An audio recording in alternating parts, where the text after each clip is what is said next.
Hello, you wrong 'un. Evening. Lots in the chat. Sorry, I'm late. I'm not very well, and I had to make a decision as to whether I did this live tonight or not. But I'm here. I do have some notes as such. Let me just find them if I can.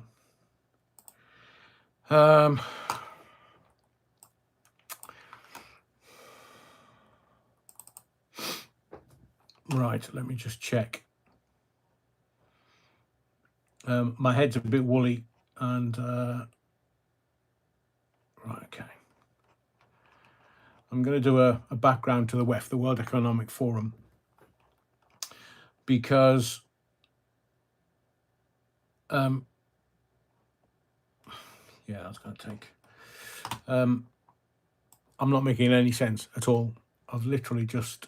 Well, I'm not going to make too much of a fuss about it. I'll deal with what I'm dealing with after I've done the live. The live's not going to be 90 minutes tonight. It'll be as long as it is long. Let me just do this.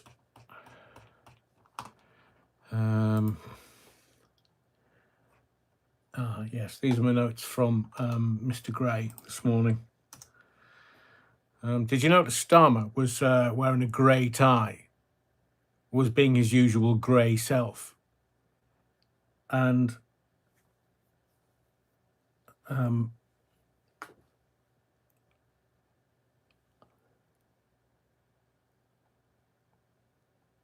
shite.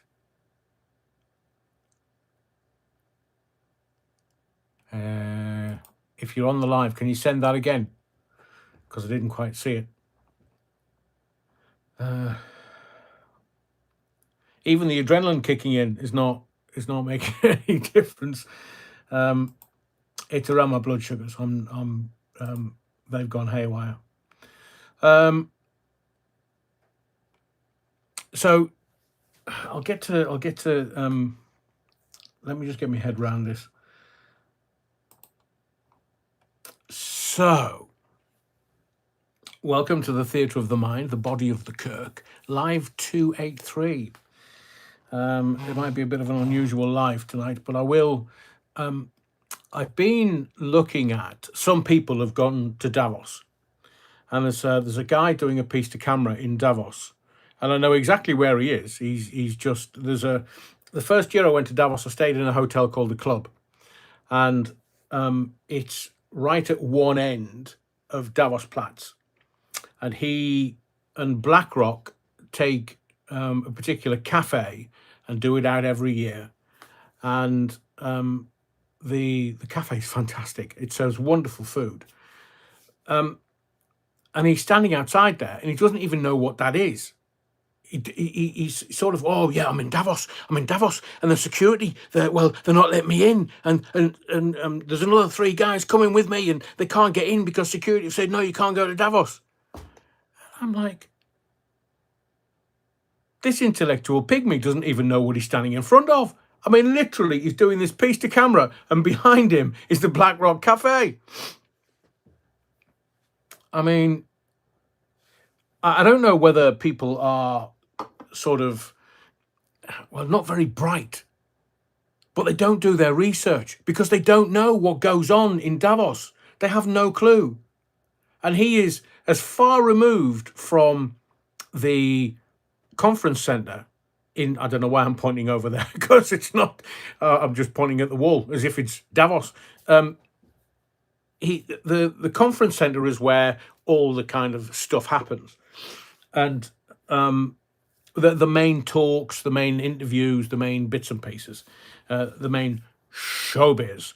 But it's where this guy is. He's equidistant away from it to the other side of Davos. He couldn't be any further along the road. And the most exciting thing near to where he was, apart from the BlackRock Cafe, is a Migros, which is like a co-op in Davos. So I will try tonight to give you an insight as to what goes on at the World Economic Forum, what is going on at the World Economic Forum. They're all a bit twitchy this year, and I've no idea why. Some of the reporters from the Financial Times, they've kind of got two reporters standing there with snow behind them in Davos, and where they are is nowhere near the conference centre. It's nowhere near the centre of Davos, but because people have not been there, they don't know. I'm telling you, categorically, they're on the outskirts of Davos, right at the far side, probably near the ice hockey stadium, and that's right out the other side, nowhere near where any of the real stuff happens. And I looked at it today thinking, well, Klaus is not there, so it'll feel a little different this year. But these people that I'm breaking into Davos, I'm going in. It's a bloody ski resort, man. And unless you know anything about Davos, and evidently these people don't. So what I did today was when I was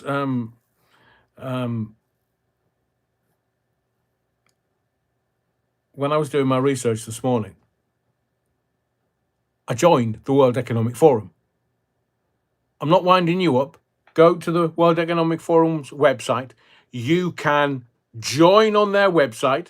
You can, if you're a pro, you can pay £1,000 a year, 90 quid a month, over £1,000.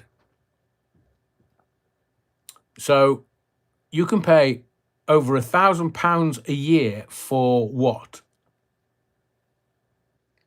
Nout, in essence. Just because you've, la-di-da and got a few bob. But I joined the World Economic Forum and will get some stuff that they get for like £1,000 a year, and it's free. I might do a decoded on the World Economic Forum's website, because it is different from what it was last year. Because I had a look last year. So I'm going to give you some background, but I will welcome everyone into the body of the Kirk very gently this evening. No hibiscus, no water, no nothing. Stuart says, evening, Rev, just dropping in to say I'll miss the first 40 odd minutes of the live because I don't finish work until 8. As soon as I finish, I'll join back and watch what I miss on catch up later on. We're probably going to be finished before you get back from work, Stuart, so I do apologise. Just enjoy the little bits of insight that I'm going to bring you. Tom Harney says, evening all, as a wrong and philosopher once said, never mind that, you need to go over, under, sideways, down, it makes sense. Tom, I say, have you been sniffing the hibiscus? Napoleon blown apart. Wallow, everyone. Howdy doody, Rev. Snow, and more bloody snow. I wish. But we are forecast for snow next week, and and Europe's going to get a dump, and they're going to get some snow. Amalia's in the body of the Kirk. What? Nap blown? Oh, head blown. Where are you? You've probably said before, just never ending rain here. Oh, Napoleon blown apart, Amalia. Got it. Honestly, I'm not very bright tonight, or ever. Yes, Massachusetts, BG song. Is that what they call it over there? Walking the dog. Fill the van. Oh, sorry, evening, folks. I'm walking the dog. That's why it's called dogging. Fill the van. It's what the old boys used to say to the wife. Hey, I'm just taking the dog for a walk. I saw a very, very funny video once of the wife taking a dog for a walk, and it's from the pub's CCTV, and she walks past the front of the pub, and the dog just sits down, and she's trying to drag the dog off, and obviously the old boy, when he takes the dog for a walk, that's where he goes, in the pub, and the dog was thinking, oh, I'm going to the pub. Treats, beer, lovely. and the missus couldn't budge the dog away from the pub. I see you. Good evening, all. Good evening. Welcome to the Body of the Kirk. I see you, and Napoleon Bonaparte, and Phil the Van, and Amalia, and Stuart. Eventually, when he gets into the Body of the Kirk, the old Bovril back again. An evening, one and all. Welcome, everyone. Welcome, Tom. May you all be blessed by the finger of the bishop and the baton of the burg. And I have a feeling Sister Mary's gone, because there's a convent in Davos. There's a few churches in Davos. I've had a tug in one of those churches. I can't remember what they're called, bell ringers, but I've had a tug, and it was quite loud. I can't remember what the name for bell ringer is. Honestly, it's going to be like clubbing a baby seal to death tonight. This. I'm not very with it. So welcome one and all. Starmer Plan A. Let me make this clear. Plan B. Well, maybe. I see you. It's all about principles and values. I am going to talk about that because I made some notes watching the speech live this morning. I think that's what's made me ill. He's just so got his head up his backside. Comedy opening. I'll leave it to you. Hang on. Let me just. I'll see. You can see me gogs. Sakirs in the Kirk. Beans, good for your heart. The more you eat, the more you. Yeah, brilliant, Tar Block Tracy. It's unlike you to be so erudite.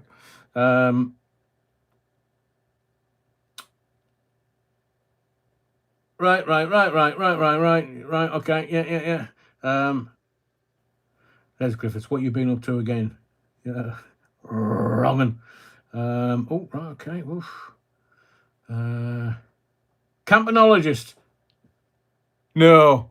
Bell ringers. Campanologist. Oh, that's definitely a comedy opening in there. I might use that one. What's going on? I'm not sure what's going on. Somebody was in the Body of the Kirk last night. I think it was Enigma Blue, and she said on the comment for last night's live that she was banned or something.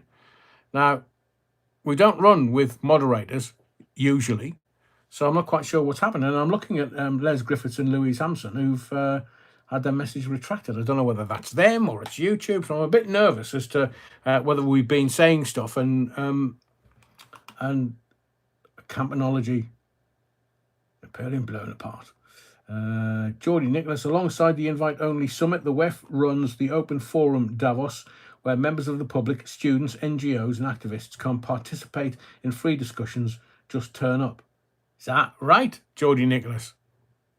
So people are going there, making out that, oh, it's Davos and it's the World Economic Forum. And, well, I'm a member of the World Economic Forum now. I've got my password and everything. Mind you, they wanted to know more about me. Oh, Enigma Blue's back in the Body of the Kirk. Evening, Enigma Blue. Smash the likes, you miseries, says Des Ashton. Yeah, Roggins. Campanologist is a bell nerd, specifically someone who studies or plays bells, usually church bells, ringing them, tuning them, knowing their history, patterns, methods, the whole clangy ecosystem. Well, I've had a tug in one of the churches in Davos. That's all I'm saying. Let's give us it with me. Someone must be doing a bit of spying. Oh, God. I'm not clear of thought tonight, so I do apologise if I'm a bit shit. And oh, right, okay. Oh, spelling, Louise Hampson, of course. Right, let's get into it. What time is it? God, bloody hell, I'm late. Viv Kenyon. Oh, Viv from Darlaw. Viv from Darlaw. Welcome to the Body of the Kirk. It's been ages since we've seen you. Hello, Ranting Rev. Back again. Obs. Viv in Darlaw. Lovely. I hope everything's well with you in your life. And good to be in the Body of the Kirk. Oh, that's lifted me spirits. I see you. Hello, Viv. My brother lives in Darlaw, Middleton Street. Oh, sorry, Middleton St. George. It's Middleton St. George, Darlaw. It's just outside, isn't it? It's not far from the footy stadium. I'm trying to think of the pub in Middleton St George.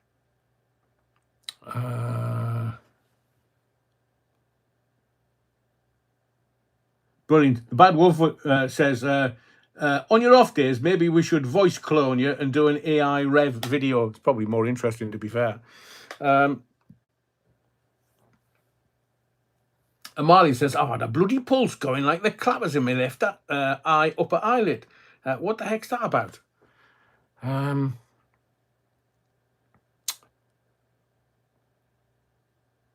If my head was clearer, I'd be able to remember it, because I've seen what causes that, and I can't.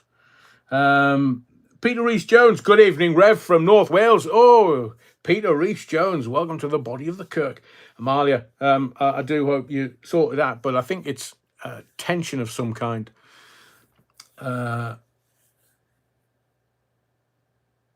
Right. See your baby yawning. Honestly, can you? It only costs 50p to put me down. Just get an AI video of me, and it'll be more entertaining. That's very good. Des Ashton, too much winking, Amalia. And Les Griffiths says, Amalia, take the teaspoon out of your coffee mug. That's very funny, Les. I was away for my 60th in Mexico, so couldn't tune in. Oh, of course, Viv. How was Mexico? Because Trump's not happy with Mexico. Was it your fault? Seemingly, he's not very happy with Venezuela and then Mexico. So, Amalia, well, we're not gonna. Amalia says to us, see you, I am stressed to the hill to feel like a nutter. Plenty of them in the body of the Kirk, Amalia. Plenty, plenty, plenty. So, what we're going to talk about? Well, so this morning, I ran around like a mad thing trying to get stuff done so I could watch that idiot, Sir Keir, two-tier, free gear, queer as folk Keir. And the BBC were, it's emergency briefing, and everybody's thinking, oh, we're going to war, it's World War III. We are not going to war. We're already in the middle of World War III, just you haven't worked it out yet. And Ed Davey pops up. I mean, that man is so pointless. At least wasps have a use. He's absolutely, you should go on the bloody quiz. Pointless. They'd go, oh, we were just waiting for you, Sir Ed, on me Ed. He's just a bandwagon jumper. And I thought, so he's like, oh, yeah, he should have a word with Donald Trump, President Trump. And I thought, what the fuck are you doing on the BBC? Ian, mate, go off. Foxtrot Oscar. He literally is the most pointless human being on earth. And there's quite a few of those feckers. And a bandwagon jumper, oh, yes, he's going to give this speech. And I thought to myself, hang on, isn't anybody saying to any of the journos, and they didn't, any of the journos saying to the Prime Minister, what's the briefing for? 9 o'clock on a Monday morning. Are you joking, man? It's like, and he wasn't on time either. 9 o'clock on a... Les Griffiths. Expect Starmer making a big announcement after Davos and we won't like it. What, like all of the other U-turns and announcements? He's just... 9 o'clock this morning, Monday morning, he's got all the journos out of bed. Obviously still hungover. And they get there and... you can tell the posh ones, because the posh ones were wearing shirt and tie and a suit and had a cut glass accent. And then you've got the students. Oh, bloody hell, man. Is it Monday? 9 o'clock. Oh. And the editor's gone, right, you get yourself down to number 10, the briefing room, and ask me a question. Make it an easy one, because you're not going to be in any fit state to ask a complicated one. And some of them were... I mean, one of them looked like a student. In fact, one of them... Can you remember Catweasel, the TV character? Looked like Catweasel. Now, I know that has no contemporary resonance for the youngers in the body of the Kirk, but I just thought, shit, that's Catweasel. Where's he been for 50 years?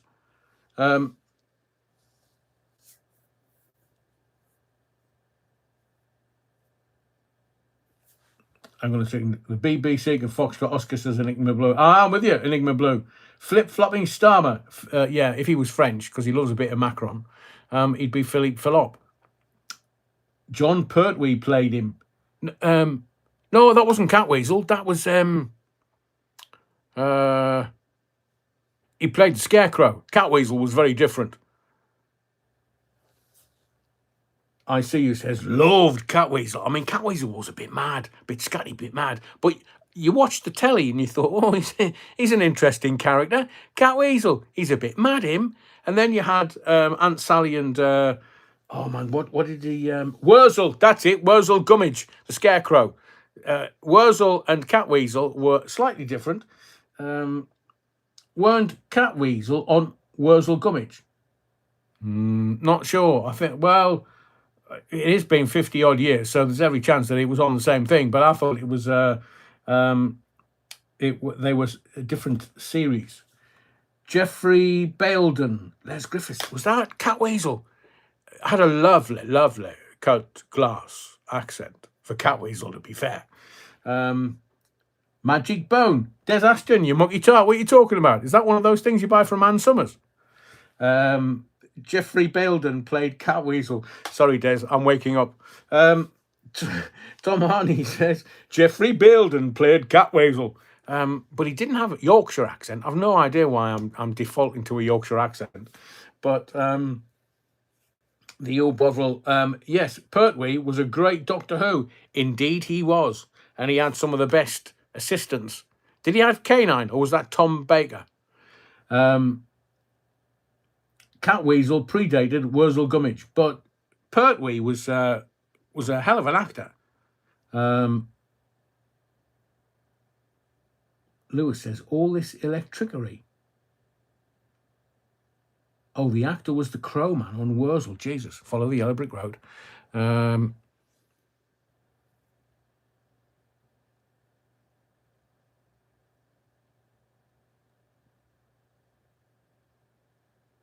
Sandra, I'm not quite sure what that means. Be gentle with me, man. It's like having a hangover without drinking the beer. I'm having a look. I can't see. Comic Mania says, sorry, I'm late. Just bumped into a dodo and a woolly mammoth on the M1 just north of Watford Gap. Is it that cold? So,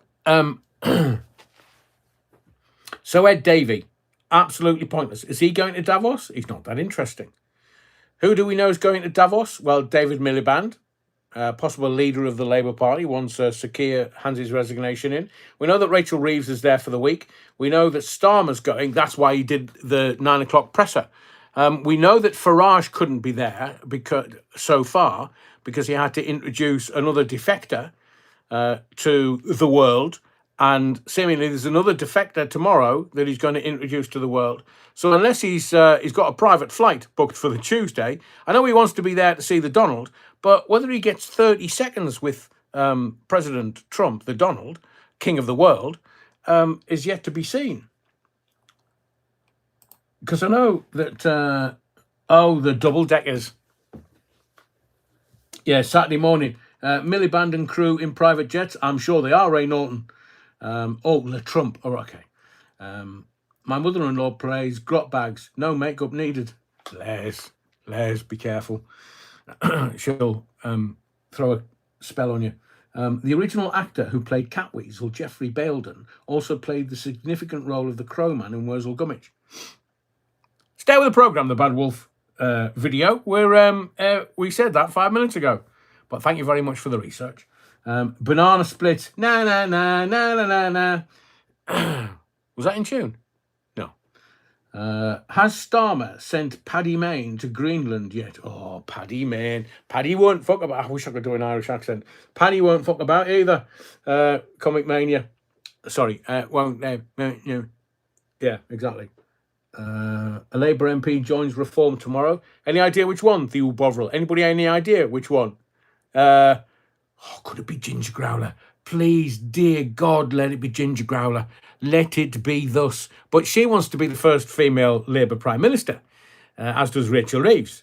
And, well, it's Shabana Mahmood that's going to get it.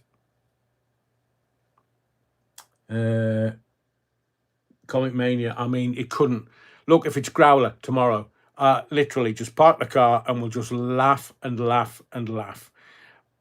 I don't think she will. But if it's Starmer that's knifed her, she wants him gone.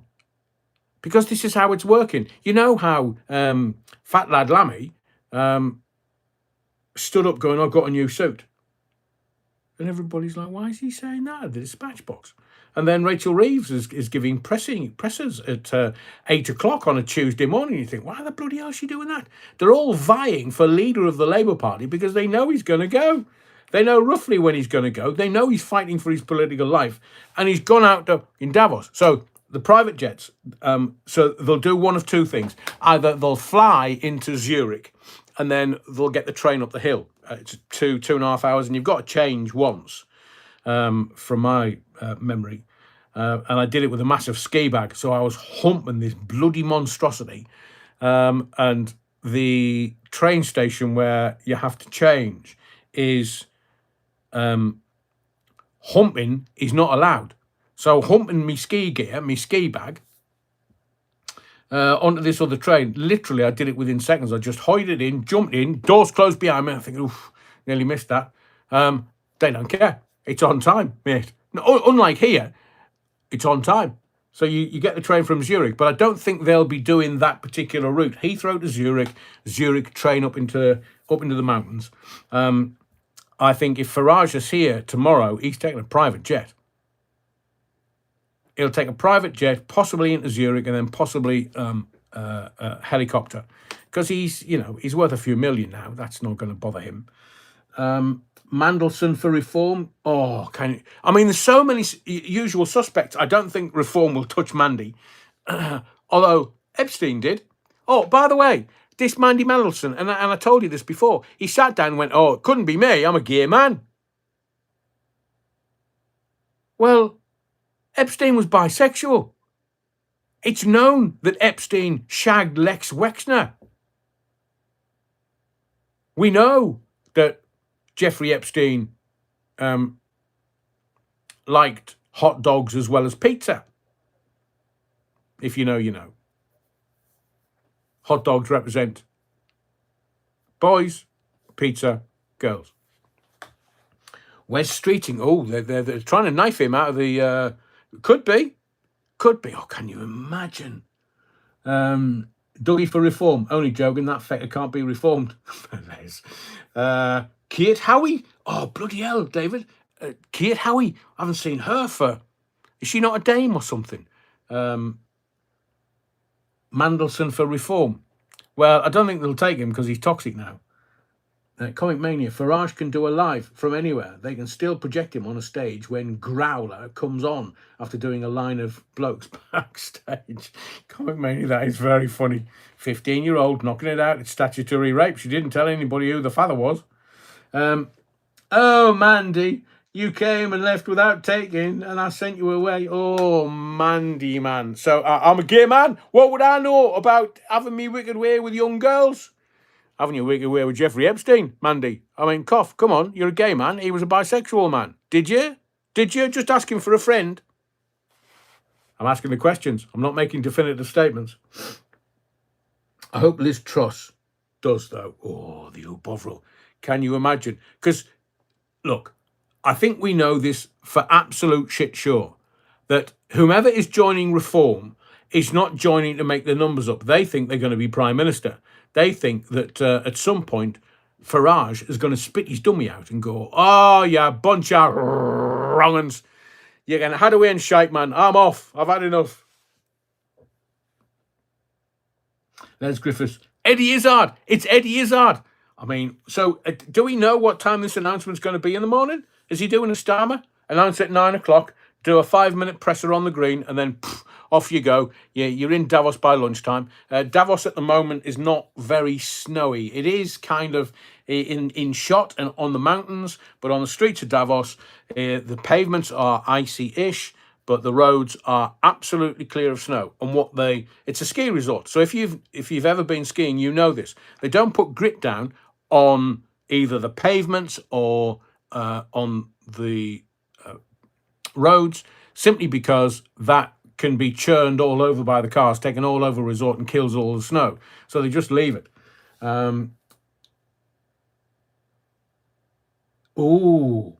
Enver says, next Reform defector is a former Labour MP. Oh, bugger me, Nick Brown.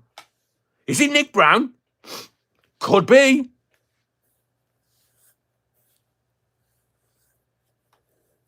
No, you'll get me into trouble. No. All I'm saying is, it could be Nick Brown. Obvs, it won't be. Tarblock Tracy, Davos, the roads are paved with Battenberg. Ooh. That's why I love it out there. Cold Battenberg. Marzipan. Somebody should turn the lights out and lock the doors. Les Griffiths. Honestly, you're very funny tonight. I'm so glad that you're kind of dragging me along here. Neil Kinnock, says Les Griffiths. Can you imagine? Oh, I'm just here. Yeah, I was never Prime Minister in the 80s because I absolutely fecked that up. Oh, yeah. Hello, Nige. My name's Neil Kinnock. Hiya, Brand. I'll come across and it's the only way I'll become Prime Minister. Comic Blackadder, Enigma Blue. Tony Blair. Can you imagine? Hugh Bovril. Tony Blair. He is in Davos at the moment, by the way. Tony Blair, he's everywhere, like in bad smell. And he's on not the Council of the Willing, he's on the Council of Peace or something. They're going to rebuild Gaza. So, they're all there, hoovering up all the billions of dollars. Very interesting if it's a Labour MP. Gordon Brown. Comic Mania, Gordon Brown. What do I know about Gordon Brown? Can't tell you here. They'll cut me fucking brake pipes. Kiss of Death, Comic Mania. Hilary Benn. I interviewed his dad, Anthony Wedgwood. Interviewed his dad on Century 106. Delightful man. I mean, I couldn't even. He was being common sense. I couldn't even get into his ribs. He was fabulous. Scargill was never an MP, Lewis, but what a name! Can you imagine wheeling them all out? They're all thinking they're going to get power. Ooh, David Miliband, says Les Griffiths. Oh yes, he's there. Can you believe it? George Galloway. Would George Galloway jump? No, it's all about Gorgeous George. Gordon stole my pension, says Comic Mania, and he flogged off the bloody gold at the bottom of the, was it £500 million worth of gold he sold at the bottom of the market, and now silver and... just a little word to the wise. I bet you can't buy any silver. I told you all this last year. You can't buy silver. Everybody is... some of the banks are going to go under because they've sold silver, and now people are going, right, I want me silver. And the banks are going, no, it's paper. And people are going, no, I want silver bullion. I want silver in my hands. By the way, that's youth. 6'7". Do your own research. But honestly, if you've got any youth around you, like kids, just go. They'll laugh their heads off because they know, you know, what they know. But any of the old ones, if you go, the kids laugh, you have a twinkle in your eye, and the olds are like, have you been on the beer? Mandelson, shock horror, says Ian McGee. I'm a gay man. What would I know about Epstein Island? And let me just tell you this. They call it Epstein's little black book. I would suggest that it's Ghislaine Maxwell's, because she was the one making all the phone calls, and that great journalist, Sonia Poulter, makes a very good point that the numbers in the black book don't have an American prefix. They just have some of the English numbers are English numbers, and only Ghislaine Maxwell would know the difference between them. Epstein wouldn't. Price of copper is rising fast, says Les Griffiths. 40 I saw a headline today in the Mail, I think it was, where somebody has stolen 40 odd tons of of copper from, was it a military base or something? Hang on, what's Les says? Because I see you, says Les, don't like him, he shouts a lot for no reason. What, Gorgeous George? Oh, here we go. Ray Norton, Toblerone prices are going through the roof. I will say that Lionel says, as an Olden, can you explain 6-7? No. But the physical manifestation of 6-7 is... Hang on a second. Phil Levan says, copper, 900 quid a tonne the other day. Jesus. Stephen Hall says, I was on Sonia's channel this morning. She has much knowledge. I've invited her on the channel for a chat because I would love to swap notes with her live about what I know, and it will probably correlate with what she knows. But you got to be careful. Wow. Albert Metcalf, I got a gold chain 6 years ago, 400 quid. Now it's worth £2,000. Comic Mania, I agree. Trump, he's still being quiet about Fort Knox because there's no bloody gold there. They had to borrow the gold out of the Bank of England. This side of the Atlantic. Hello, it's Donald. Hello, here. Can you loan us some gold? What do you mean, Donald? Well, just for a photo shoot. Just for a photo shoot. You know how it is. We can't use our gold because we can't let people know where it is. Have you got any, Donald? Well, there was loads in Fort Knox, but we flogged that off back in the 70s. Tricky Dicky, why do you think we had to get rid of him? All the gold in Fort Knox. There ain't any. Oh, okay then. So what do you want our gold for? Photo shoot. Just a photo shoot. You know Elon wants to do a photo shoot at Fort Knox. Right. And there's no gold. Right. But we can't have no gold in Fort Knox.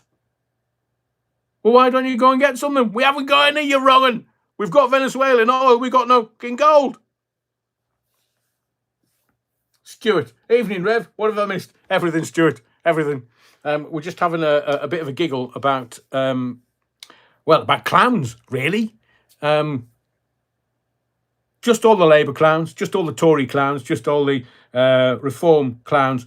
I wanted to ask you, just around Reform, because I know there's a lot of love for Reform in the body of the Kirk. I just want to know now. So it's 1 for yes, 2 for no. Did I ask this last night? Or am I delirious? Comic Mania and Reg D in with a 1. Has Zahawi and Jenrick changed your mind about Reform? 1 for yes, 2 for no. Rhodium cost more gold than go into your exhaust. Oh, yeah. That's why they're all nicking. Thank you, Robert Norman. My phone is fecking cant. Amalia's having a wrestling her mobile phone into submission. Interesting. So the question I'm asking is, has Zahawi and Jenrick and this new jumper, and we're going to have another jumper tomorrow, is it changing your opinion of Reform? And let's go through it. So Comic Mania, Reg D, Cuban Pete, Matthew Whedon, Garen Davis, Enver, Kaz. Oh, no, sorry. Enver and Kaz, no. Comic Mania 1 and 2.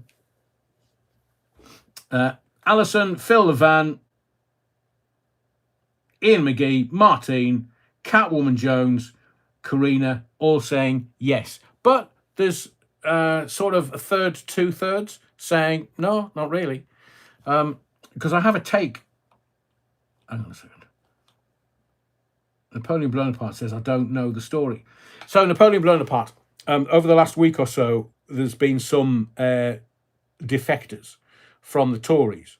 So it's almost like a political graveyard for has-been Tories.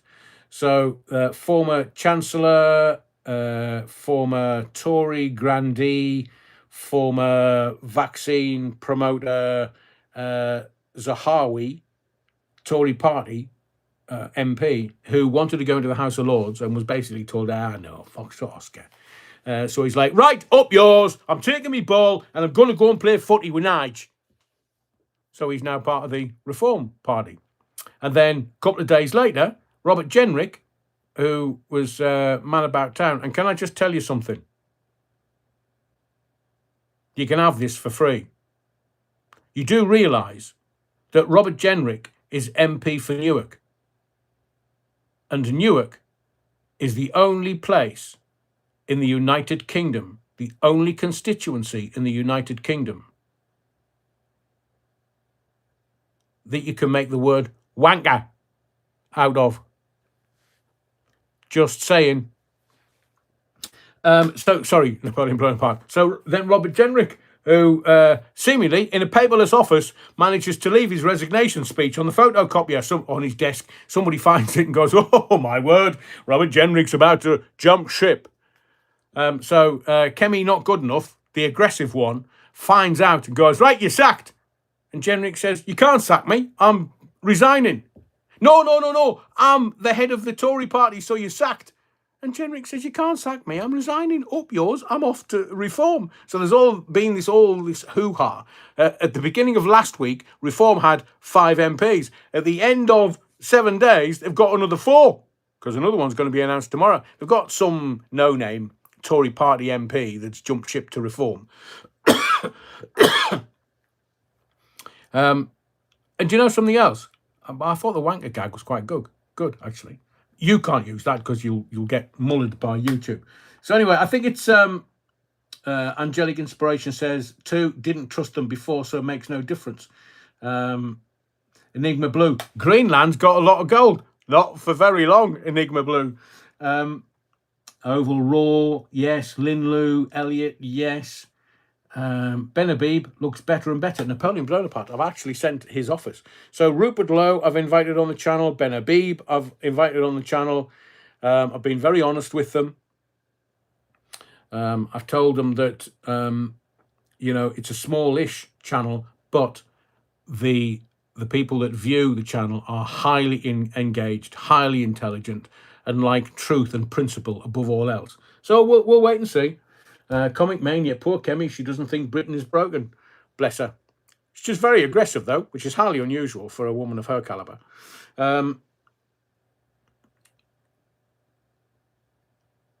Matthew Whedon, I heard Jasper Carrott use that one. Did he? The wanker gag about Newark. And I love Newark. Genuinely, I love Newark because that's where my mother dojo is. And my ninja teacher and ninja buddies are very special in Newark. Very, very, very special. So I love Newark and the Ninja Boys, and I've been absolutely buckled in Newark quite a few times. Annie Watt says, I don't trust a single one of them. Well, this is what maybe you'll get an insight into how my brain works. So I looked at Zahawi and I looked at Jenrick. Now, we know that Jenrick is very, very rabidly ambitious. So he probably sees that Nige will spit his dummy at some point. But Zahawi, he couldn't get into the House of Lords, and that's obviously his end game, his goal. So how would he do that? So he would just jump to Reform. Which one of them is the Trojan horse? Because obviously it's a bit like being a ninja. Ninjas were just spies. So the shogunate would... Geordie Nicholas has hit the nail on the head. Geordie Nicholas, thank you. The most important thing about your congregation is standards. And I completely concur, Geordie Nicholas. Completely. Comic Mania says, Zahawi wouldn't trust him as far as I can spit him. So this is the point that I'm making. So the ninja, the shogunate, would go, right, we need this idiot up in the mountains has been nicking our gold. So we need the ninja to go and get them. So the shogunate would say to the ninja, go and get this person and kill him. And the ninja would go, all right, then we'll go and kill them. But the only way that the ninja got paid by the shogunate was they would have to chop their head off, take the head to the shogunate. The shogunate would get all the shogun and all the posh boys in their kimonos and wakizashi, tanto, and katana. So they would sit down, all looking all, with their their retinue, their bodyguards used to sit in front of them. So if you wanted to get to the emperor or somebody of a high class in Japan, back before they made it all barbaric, the 1867, the emperor in 1867 deemed all the martial ways barbaric, and so they had to become sport. So judo, so do means sport, so judo, karate do, aikido, but ninjutsu, tsu, means art, warrior art. So you've got jujitsu and ninjutsu, and it's not ninjitsu, that's the Americanization of it. It is originally ninjutsu. And so they would have their bodyguards sit in front. So if anybody wanted to speak to, I don't know, the emperor or something, and they weren't very nice to the emperor, well, the boy sitting in seiza in front of the emperor would just take his cold blade out and chop the head off the person attacking the emperor or the high-ranking official. Just a little ninja knowledge for you. So they would bring the head back, and the shogunate would sit round in a circle and would go, is that the bloke that we wanted beheading? And everybody would go, yeah, that looks like him. Yeah, because there was no mobile phones, no photographs, no nothing. It was peepers only. And if they agreed that that was the bloke they wanted executing, then the ninja would get paid and go back into the mountains and live with his family. A bit like Serpico, the cop, who was always building his dream home through all the series. He never ever completed it, poor bugger. He's probably living in a tent in the middle of nowhere now. So the reason why I mention all of that is the ninja were the SAS of the feudal times in Japan. And that's what the ninja would do. So Zahawi, and this is how it works in Westminster, Zahawi wants to be in the Lords because it's a freebie. Loads of money every day for doing absolutely bugger all. So has Zahawi got an agreement with the Tory party that he will go into the Reform Party and then just feed all the intel to the Tory party so the Tory party can do the needs of the Reform Party and Labour sitting there and laughing their caps off? So I believe Zahawi and possibly Jenrick, so possibly two Trojan horses in Reform, because one wants to be Prime Minister, one's Nige gone, and Zahawi, could he be a Trojan horse? It's politics. Nobody cares. Literally nobody cares whether you live or die. It's politics. So his objective, seat in the Lords. How's he going to get a seat in the Lords? By telling Kemi not good enough exactly what's going on in Reform, what they're up to. But is Nige going to tell anyone? Well, he's a multimillionaire. He didn't get to be a multimillionaire without shorting NatWest stock, did he? Did he? Oh, it's just one of those things that I saw on social media. I've no idea whether he did or he didn't. But so if they split the Reform vote, Tories gain power again, because Labour is even more hated than the Tories. So they're all just kind of looking at it. So Andrew James, just got in. Have I missed the dancing orangutans and Sister Mary doing a trapeze act? She's in Davos, man. Harry Kitty, that's suicide by Tanto. And basically, your retainer for Harry Kitty, I don't want to use the word. I can use the Japanese word, but not the English word, because you can get chucked off. Now, I'm sure there are some MPs that would love that. I've had a tug in a church in Davos. They want to get chucked off. Phil the Van. Adrian, have you got a Ninja air fryer? Well, he comes in once a week and cleans.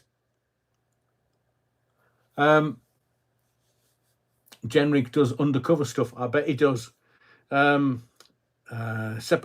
That's the same thing as harikiri, kind of, Les. Yeah, so basically, if you're going to do seppuku or harikiri, kind of unalive yourself, it's a matter of honor. Everything in Japan is a matter of honor.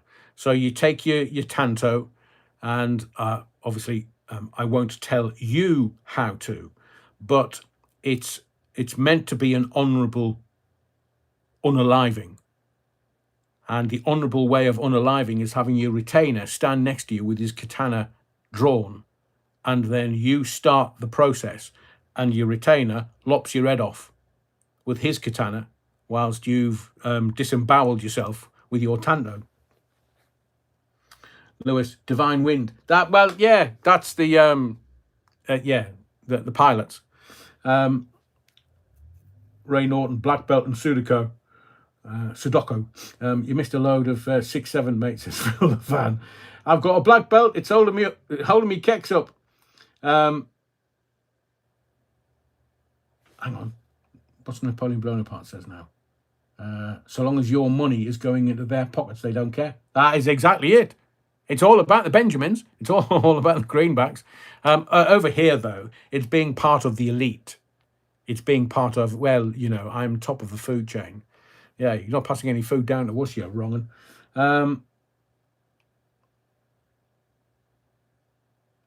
Phil Levan, Adrian was 6-7-ing live. Eric Cantona. No, they didn't use Eric Cantona, although he's good for a good kick. So, if you're sitting comfortably, I'm going to give you the background of the World Economic Forum. What it actually is. And what happens in Davos. Because, I'm a ninja. So I've gone and done the intel. I've walked Davos Platz, which is the main through road in Davos, bloody loads of times. I know the best Italian there, as in Italian restaurant, because you can't get in. And I had a birthday there 3 years ago. Went to that Italian restaurant. The old boy, who must be 110, came out singing something in Italian, which wasn't happy birthday, but he was singing something to bring me cake out. I don't think that I could make it because it took so long to bake it, and I'll never have the recipe again. MacArthur Park. You can have the Donna Summer version. Honestly, you can't get me away from music. I'm going on Urban Dictionary later to find out what 6-7 is. It'll probably just laugh. I'm the best Italian. How very dare you, Amalia? Exactly, Amalia. You are the best Italian. And this old boy in the Italian restaurant in Davos, it's honestly, it's he takes half an hour to go like 5 yards with a cake. I'm sure it's in the anticipation is all, as they say, Amalia. A typhoon saved Japan from a Chinese naval invasion. Divine Wind. Cheers, Des. Phil, me too. Mystery to me. Toya Wilcox. It's a myth to way to me. Tracy will know what 6-7 means. Says Phil Levan. She does. Frequently. Every day. 6-7. Bring 8 and 9 in after them. So, if you're sitting comfortably, the World Economic Forum, what it actually is. So, the World Economic Forum, or WEF for short, is not a government. It's not a cabal with badges, not a secret society in capes. It's not eyes wide shut. That's what I was trying to illustrate. It's a convening power. It's a stage where governments, multinationals, NGOs, non-governmental organizations, financiers, technologists, technocrats, and activists rehearse the future out loud. Oh, we're going to do this, and oh, ban the breeders. No, we'll just kill them all off. Let's have everybody vaccinated. It'll bring the world population down from 8 billion down to 500 million. Oh, we need to get rid of the Georgia Stones because, well, it's letting everybody know what we're going to do. It's the blueprint. So that's why the WEF unsettles people. Power prefers shadows, ninjas. Shinobi, shadow dweller.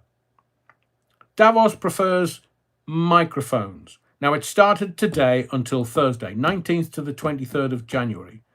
Theme cycles change, but the spine remains the same. How to govern a hyper-connected, brittle world without losing legitimacy. Well, the first thing you do is you tell Sir Keir Starmer, oi, oi, oi, oi, get rid of bloody X-Man, Twitter, yeah, and Rumble, and all those platforms where they think they can say anything they want. The truth lies on social media, not out of the mouths of politicians. You bet your sweet Bippy.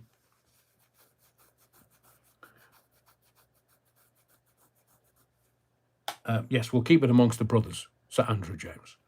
I saw young Stuart with the three nuns going to Ann Summers. Shh, between brothers.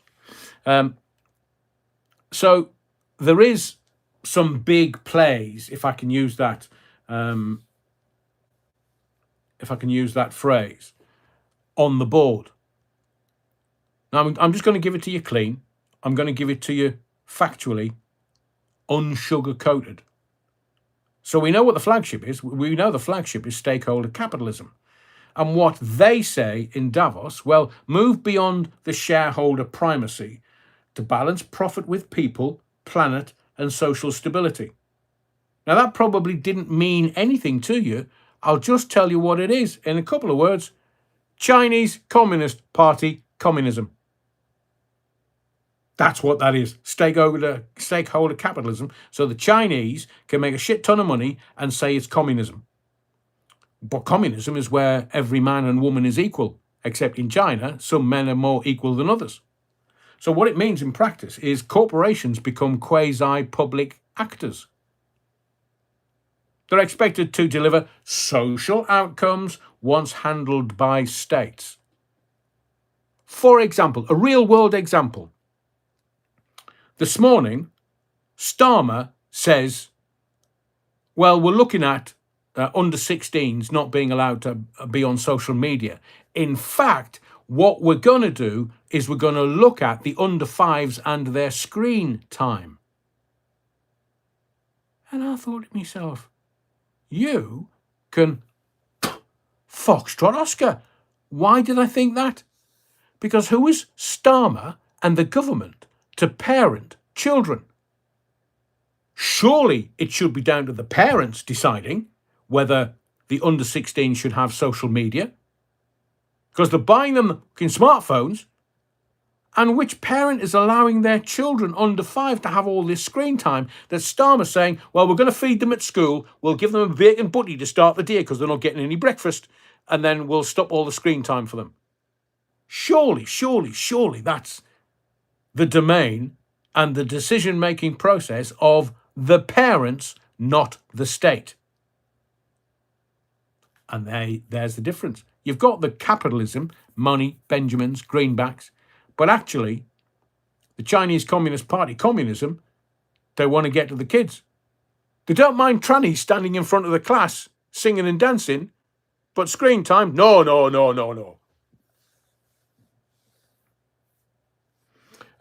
Stuart says, what Starmer doesn't realise is that there's ways round getting past a social media ban. There is, and the kids will know what it is. The old ones, anytime there's a problem with a computer or a phone or iPad or something, tech, they just give it to the kids, and the kids, bing, bing, bing, bing, bing, bing, there you go, sorted. So what this stakeholder capitalism means or creates a tension. So when firms inherit public power, who audits them? Markets don't vote. Citizens do. And Davos is where that unresolved tension hums. We can have a look at the polycrisis frame. So what they say, climate, conflict, debt, migration, AI interlocking shocks require coordinated leadership. But as we know, Starmer wouldn't know what a woman is, let alone what a leader is. He's a manager. He's a middle management type. I'm a barrister. I was the head of the CBS. Well, do some in leadership then. If you know what leadership is, if you know what it looks like, if you know what it takes, just go and take and do it. But what polycrisis frame does, it justifies alignment. Alignment invites standards. Standards invite control. Control invites backlash. And that is the rhythm of the body of the Kirk. Alignment invites standards. The government hasn't got any. Standards, which the government doesn't have, invites control, which the government doesn't have. And control invites backlash from me and you. AI governance and digital infrastructure. If you go onto the World Economic Forum website, they've got different parts of the website all about this. So what the WEF says is guardrails, safety, trust. Guardrails, safety, trust.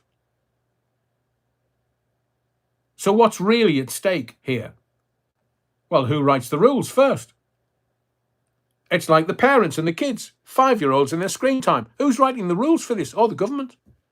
So why aren't the parents parenting and the government governing? There's a vast difference because they want to control the kids. They want them jabbed and killed off. And the grandkids. And the parents are like, oh, I'm too busy. We need 2 jobs now. Look, my dad used to say to me, the working man is a greedy man. And I used to say, well, why though, Dad? He used to say, there was a time when one income used to keep a home going. And now they've got 2 incomes and 2 cars because they want 3 holidays a year to Spain. Just think about it. Who writes the rules first? So long as they can have 2, well, we need 2 cars. Why do you need 2 cars? Why don't you use the bus and public transport? Oh, because it's shite. Oh, so you need your own form of transport while your hubby or your wife has their own form of transport. Is that for the school run? The Chelsea tractors? So the first pen sets the grammar of power for decades. And I would suggest that what I'm about to talk about is bigger than stakeholder capitalism. It's this climate transition finance. So what the WEF is saying, mobilize trillions of dollars or pounds, de-risk investment, accelerate transition, trannies, and what's underneath that? Well, a replumbing of capital flows. Who gets funded by Net Zero and Ed Millipede? Who gets stranded and which regions become laboratories? So you know that there's biolabs in Ukraine, American biolabs in Ukraine. They're not telling you that, are they? Well, they don't want those attacked. They don't want that coming out.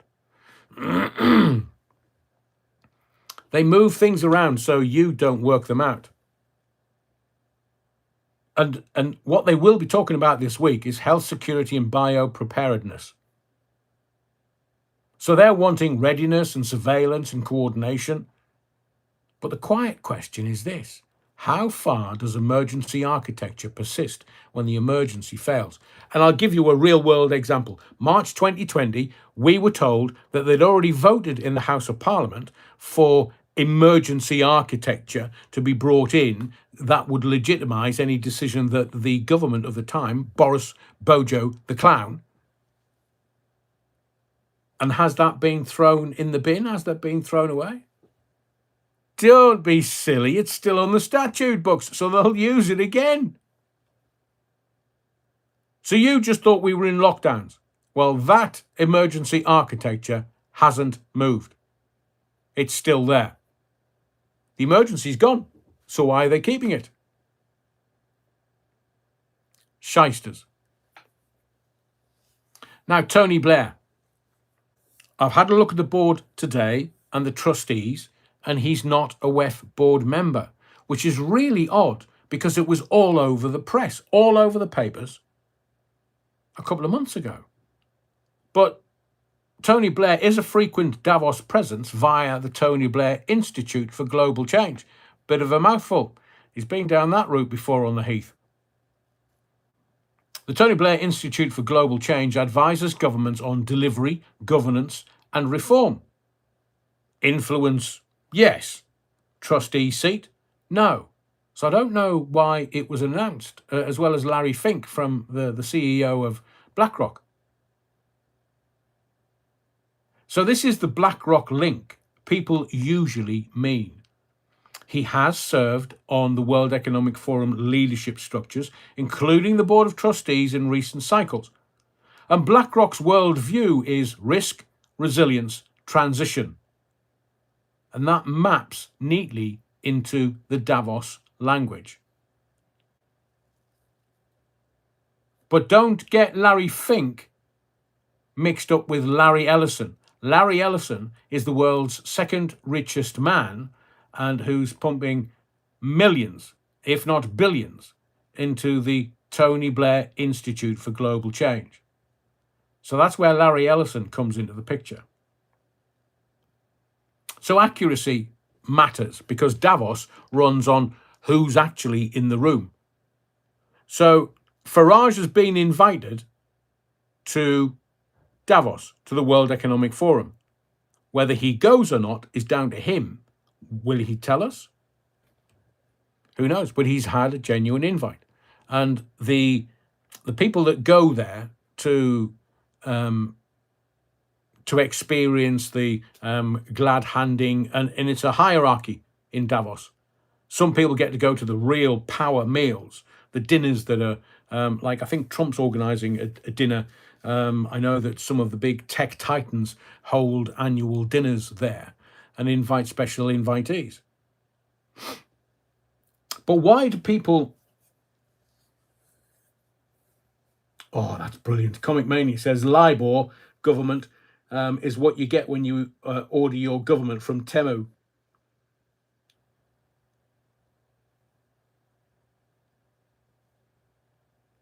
Brilliant. Security must cost a fortune at Davos. Well, the tickets, I think, the last time. So there's hundreds and hundreds and hundreds of people that go to the World Economic Forum yearly, and they pay thousands to attend. You have to buy a ticket. You don't get it for free. You get an invite, but you got to buy a ticket. So they make. I reckon they made between 3 and 4 million per year in turnover from the World Economic Forum. That doesn't include all the accommodation, all the hotels, all the restaurants, all the meals, because they just bump the prices through the roof because they think, well, they're a politician. They'll just put it down to the taxpayer. So I'll guarantee you that people that attend the World Economic Forum and Davos is paid for by the taxpayer. I mean, look at how many freebies that Starmer wants. I'm sure he wants it to be a freebie. So why do we, as I said at the beginning of this live, you've got people who are standing in Davos going, oh, yeah. As I said, hang on, what's the 19th? So there was a demonstration over the weekend in Davos. Absolutely nothing came out of Davos about it. Last year, somebody threw some paint at the Amazon shop or the Amazon plot. Because Davos, even though we call it evil, or some people call it evil, what Davos does is compresses power into one alpine town and speaks in abstractions. Stakeholders. What does that mean? Systems, transitions. Whilst real people, me and you, experience rent, bills, borders, and loss. So when language floats and lives sink, ours, suspicion grows. But here's the unromantic truth. Davos doesn't decide the future. It just pre-aligns it. Agreements are socialised in Davos so that they can be normalised later at parliaments, regulators, boardrooms. You see, that's the play.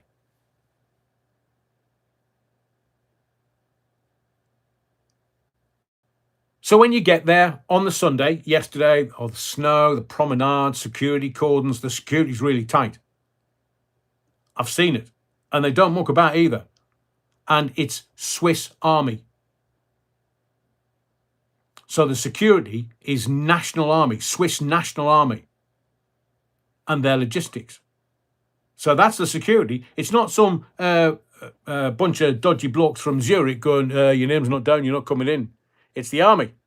Oh, you think you have something to say? We'll just take you around the back and show you. So what Davos is, and what the security cordons do, it looks calm on the surface, algorithms underneath it. Davos itself, there's all these different accents, Chinese, German, Austrian, English. It's all lanyards and certainty. Hey, I'm allowed in, I'm allowed in. But what everyone presumes, and to a certain extent is convinced, they're preventing chaos. I mean, I've sat there in my apartment, which was just over the road from the ice hockey stadium, and I watched the army, the Swiss army, dismantling all the stuff, all the security paraphernalia from the roads, the streets, the surrounding areas.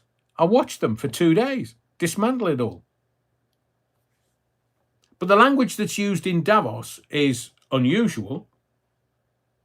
As I say, they talk about stakeholders and resilience and alignment, words that soothe markets and unsettle you and I.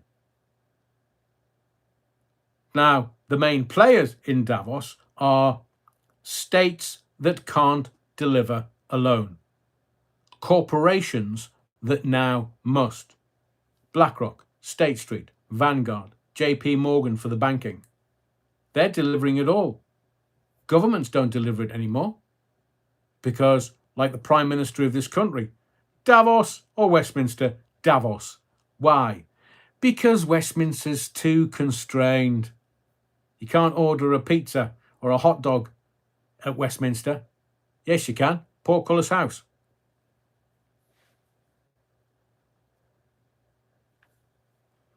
So the actual schism or fracture is that democratic consent is lagging behind technocratic speed. The technocrats are going to run the world. So if power globalizes but accountability doesn't, what fills the gap? I'll say that again. If power globalizes but accountability doesn't, who fills the gap? Politicians don't. They don't care whether you live or die. And I will give you this warning. Control without trust breeds resistance. Always has. So I keep telling you about Captain James T. Kirk. He always beats the aliens. So all these politicians that think they're going to give us digital ID. So Davos isn't evil. I would suggest it's just unfinished. And unfinished systems are dangerous if left unquestioned. So Tony Blair, I thought he was co-opted in 2025. But he's not on the current leadership and governance page. But I did more digging. And what I can substantiate is that Reuters reported Blair joining the WEF board back in 2007. There's the source, Reuters. 2007. So he was Prime Minister of this country, 1997 to 2007. He stops being Prime Minister and joins the board of the World Economic Forum as soon as he's not Prime Minister.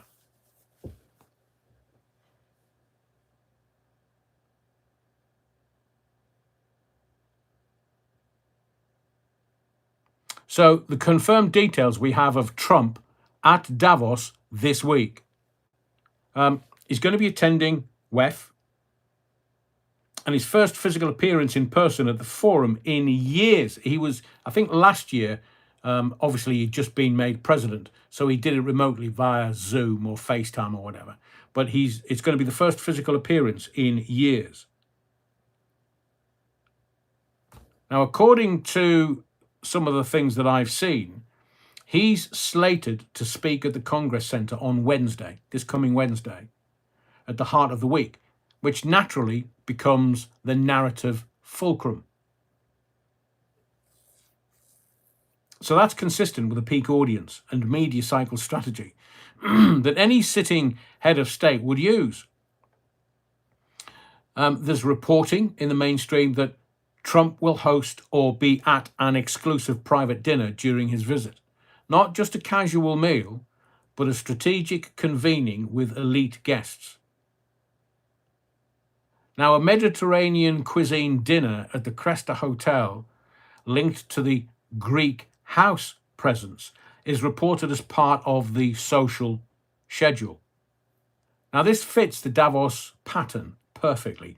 Dinners at boutique venues attract decision makers who won't necessarily roam the big plenary floor.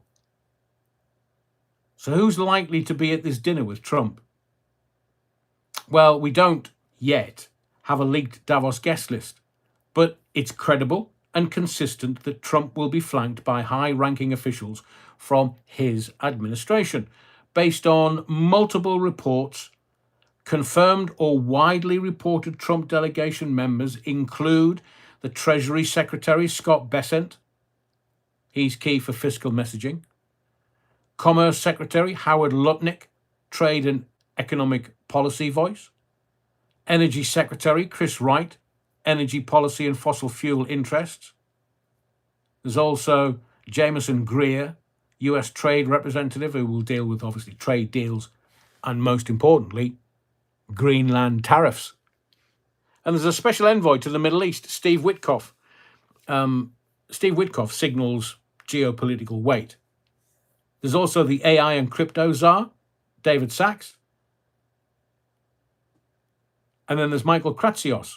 He's the science and tech policy guy. Because tech and AI aren't going unnoticed, even in MAGA circles.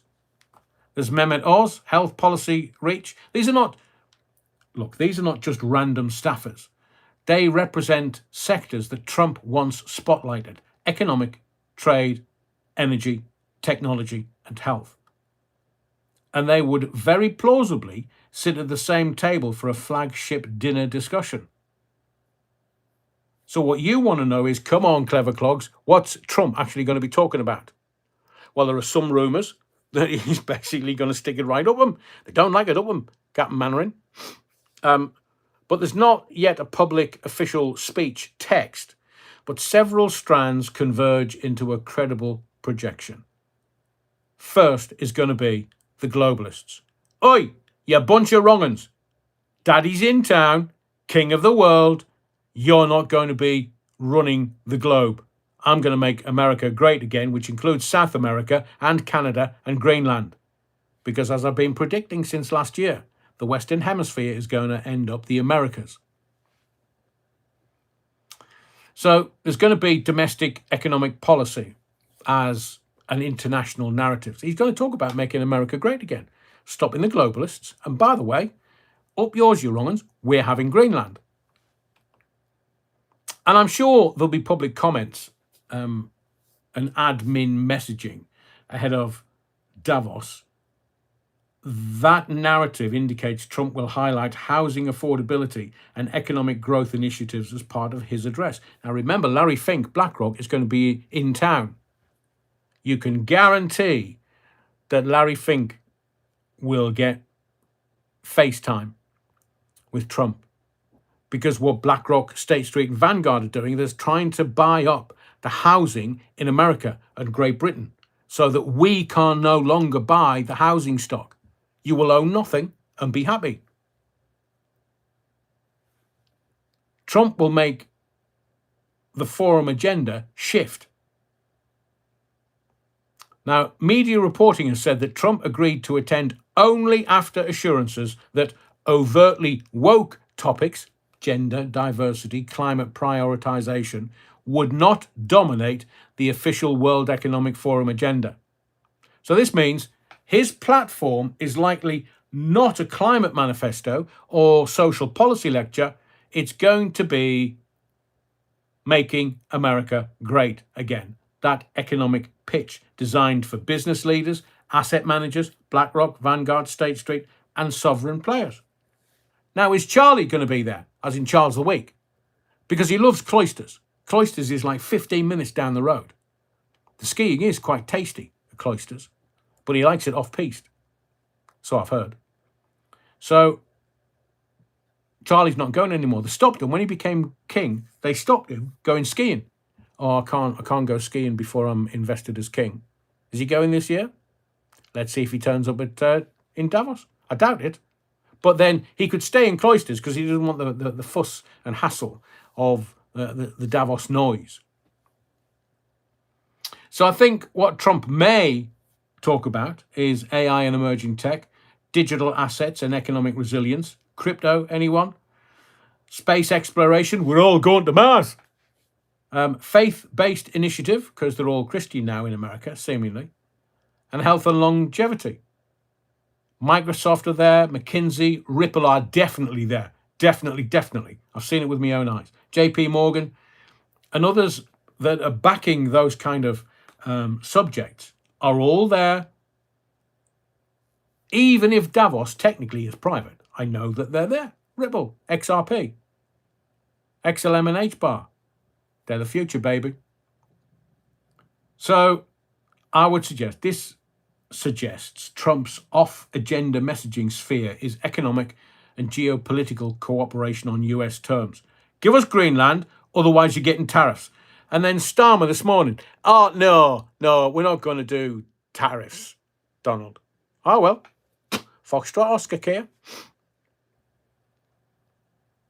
So, look, I'll say this to you very openly. Trump in Davos isn't a rogue meteor hitting the convention center. It's more like a tectonic plate shift inside the annual ritual, a collision between a nationalist executive and a multilateral economic forum that has historically leaned internationalist. But what's the drama? Because they'll all be whispering, Trump's in town, Trump's in town. A sitting US president historically skeptical of global institutions. See, if he was from the Northeast, he'd be telling everybody, Hadaway and Scheitman. The convention centre, or a forum, usually aligned with consensus-orientated technocrats. The Donald is definitely not one of those. A private dinner at the Cresta Hotel, where old guard oligarchs and new guard MAGA policymakers interlock networks. It's about glad-handing in networks. I guarantee you his speech is less about globalization and more about American primacy in markets, energy, tech, and trade. What did I see? I saw something just before I came on air about what Putin was saying. I'm not sure Putin's going to be there. He has been to Davos. Not sure he's going to be there this year.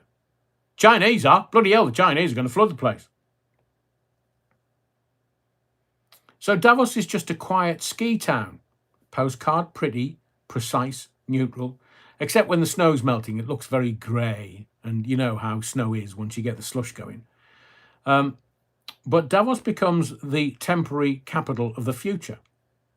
Snow on the roofs, ice on the pavements, and more private security per square metre than anywhere else on Earth. So for 51 weeks of the year, Davos sleeps. But for 2 weeks, so last week they'll have rigged the place up, the shops, they'll have gutted them, and they'll have turned apartments into meeting spaces and the shops into places where you can go and have a look at what the tech boys are getting up to. So it's 2 weeks, not just 4 days, 2 weeks.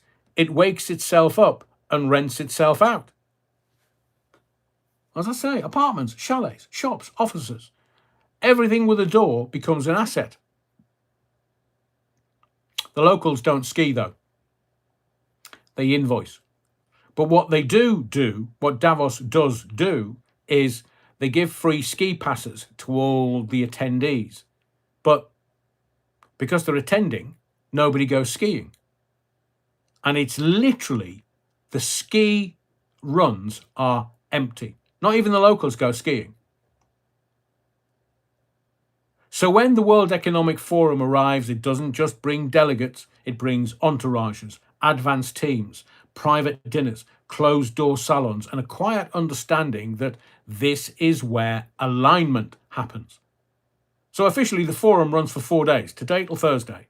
In reality, Davos is occupied for a fortnight. But inside the Congress Centre, and you will see some of my pictures that I've taken of the conference centre in Davos, the language is very careful. Stakeholder capitalism, resilience, guardrails, coordination. Words that sound gentle, words that hide weight. Because that's what's really happening here. It isn't governance, it's pre-governance. Ideas are floated here so they can be normalized later. How do you get the word out to all of the delegates from across the world? You write a book. Let them read it in a book. You don't have to give a speech and bore them with a PowerPoint presentation. Just give them a book. The ideas are floated in different ways. Put it in a book written by Klaus Schwab, everybody reads it. Buy a copy for a tenner, everybody reads it. So consensus is tested in Davos so that resistance can be measured later. Davos doesn't pass laws. It warms them up. And let's be honest about who's in the room. Who's at the conference centre? Who's in Davos? Who's in the room? Politicians come and go. Yes, non-governmental organisations, the NGOs, speak earnestly. But the constant presence, the permanent gravity, comes from capital and code. Big finance, big tech. You don't need a map to find them. Just follow the blackout curtains, the armed guards, and the buildings nobody's allowed to photograph. I mean, I had to dance around to get pictures of the conference centre. Who are you?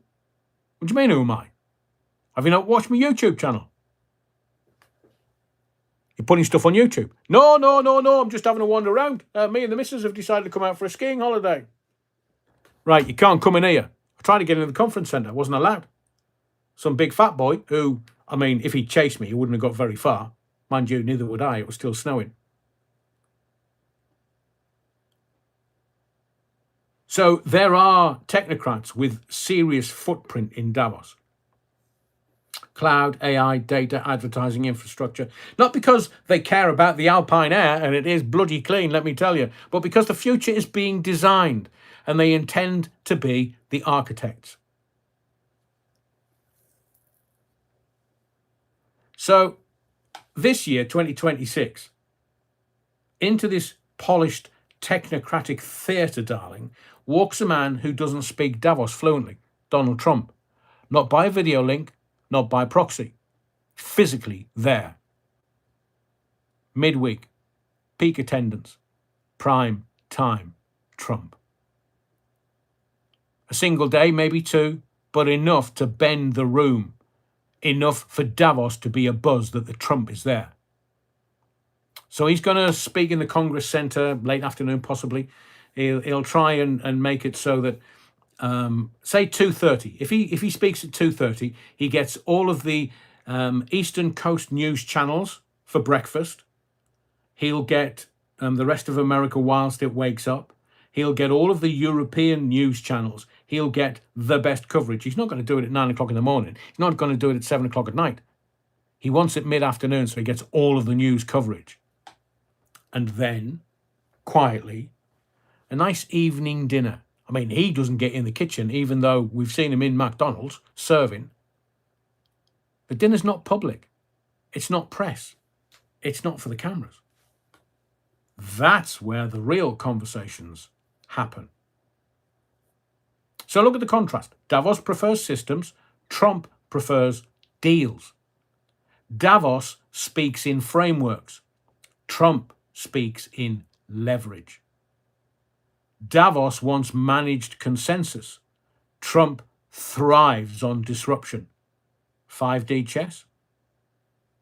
And yet, considering all of that, Trump's not outside the room. He's inside of it. He's flanked by finance and trade and energy and tech voices from his administration. And across from him, the people who move capital faster than governments move legislation. That includes figures like Larry Fink, whose worldview sits at the exact intersection of markets, risk, and policy. It's not rebellion. I would describe it as a collision. And then the man I mentioned right at the beginning of this Tony Blair. He's a familiar face in Davos, fluent speaker of the forum's language, now formally part of its governance structure. Blair represents something important here: the professionalism of politics. The idea that leadership is less about voters and more about delivery, metrics, and alignment. Davos loves that. Citizens, oh, messy, emotional, unpredictable, and the bloody breeders. But systems? Oh, that's much easier. And outside, the town absorbs it all. Apartments rented for sums that would buy houses elsewhere. Shops converted into experience spaces. Literally every single one along the Davosplatz, the main thoroughfare in Davos, every single shop is taken, fitted out. And then some of it, like the cafe near to the club hotel that I've been to quite a few times. So I know that as soon as the World Economic Forum finishes, the cafe tries to get back to its normal self. But sometimes, on this occasion when I was talking to the owner, they kept some of the infrastructure for the cafe that had been there that BlackRock had installed, because they said, oh, it was really good. Yeah, brilliant. They just let us keep it. I mean, restaurants are booked solid for private dinners that never appear on a schedule. Helicopters arrive, helicopters leave. And by Thursday, the delegates are gone. Foxtrot Oscar. By Saturday, the town exhales. And by the time I arrive, after it's finished, Davos is already pretending none of it happened. Because the locals are making so much money, they're not going to talk about it. Well, depends how nice you are to them. See, that's the genius of Davos. Nothing is signed, nothing is declared, and yet everything moves. So is Davos evil? No, that's too easy. Davos is unfinished power. A world where authority is globalized faster than accountability, where corporations are expected to solve problems states can't, and without ever being elected, where decisions are shaped in private and explained in public later. But it makes it dangerous if left unquestioned, because systems without consent don't collapse quietly, they fracture.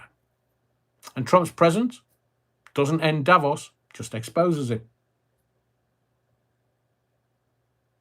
Cold town, warm money, and a future being negotiated, one dinner at a time. And remember me telling you about infrastructure? Davos isn't planning the future for you. It's planning it around you. It's all about systems. It's all about infrastructure. And the most dangerous moment in any system, that's when power decides consent is optional.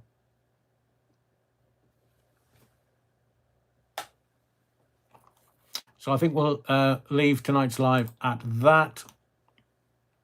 I hope that kind of gives you an insight into the Davosians, Switzerland, Davos, the actual reality of Davos and the World Economic Forum. There'll be people trying to get into Davos over the next few days to go, I've been into Davos, like, click, subscribe. They haven't got a clue, because the infrastructure below the facade, they can't get in to see. Yeah, you're wrong. And smash the likes before I wind tonight up. I'm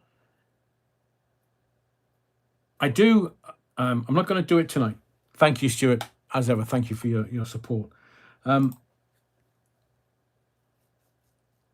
have got something that I was going to do on tonight's live, don't particularly want to wait until Wednesday's live, but that is the next official live on Wednesday night. So I'm going to get up early in the morning and I'm going to record some stuff, and I'm just going to bang it up here because it's about AI. And the reason why I cover AI, and if Ghetto Defendant watches this, I'm thinking about getting Ghetto Defendant back on to talk about infrastructure and AI. Geordie Nicholas says, next Bohemian Grove in California. Bohemian Grove is the private camp where wealthy and powerful men meet, famous for its giant owl ceremony. Yeah, is it Moloch? Is it Moloch the owl?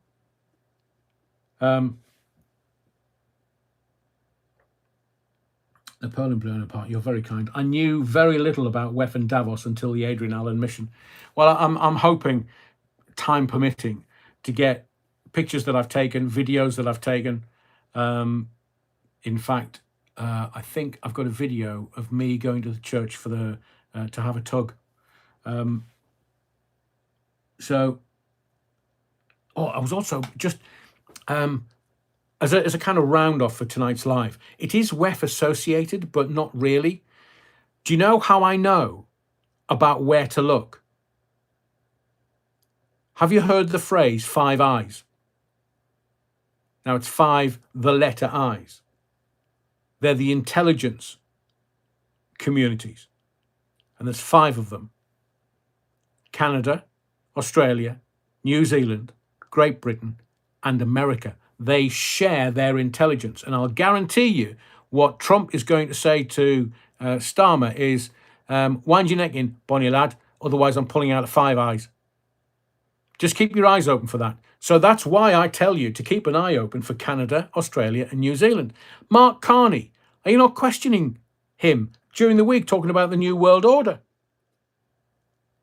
It's not coming. It's already here. So over the next 48 hours, if I can get away with it, I am looking at ways of getting the truth out to you without being usurped. Yeah, Rich says GCHQ. Yeah, exactly. So we have MI5 and MI6. MI5 is internal, MI6 is external. I think it's probably both intelligence services will align with the Americans, the CIA and the FBI.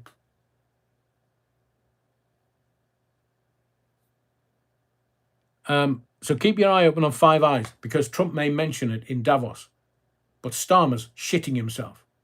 It's a bit like the 6th former, and you're the first year student, and you're going to have to go to the 6th former and tell them, oi, wind your neck in, ya wrongin'. And then the 6th former gives you a kicking.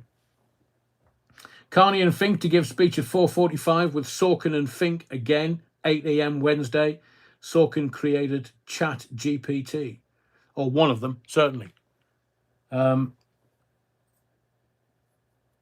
Andrew James says the 5 tossers had a better ring to it. Isn't that what the Bee Gees were first called? Les Tossers or something? You're most welcome, Stephen Hall. So this thing that I want to do is, it's not heavyweight, but it might make the hairs on the back of your neck curl. And it's straight talking. No messing, straight talking. It's about what's going on. I'll do it in the morning, because I've already got my notes, so I'll do it in the morning. As I say, I was going to do it tonight, but time has gotten the better of us. So thank you for your likes, your subscriptions, but most of all, your indulgence. Be well, stay safe. Snow's coming, so get your skis out. Get to the local hill. It's a bummer when it's in this country, because there's no button toes, there's no chair lifts. You can go down, which is brilliant, and skiing, and then you've got to hump your skis back up the hill. Get you fit though. So we have another live. Hopefully, I'm going to feel better by Wednesday, so a little bit more switched on. And thank you, Stuart. Thanks, Adrian. I'll watch what I missed later. See you Wednesday. So Wednesday, 7:15, Parish Notes. Live starts in earnest at 7:30, and I'll get as much out as I can over the next couple of days. So my name's Adrian Allen. that was the Theatre of the Mind Live 283, and this is not a show. This is a mission. And the mission is the truth. The journey continues Wednesday, 7:15. See you then.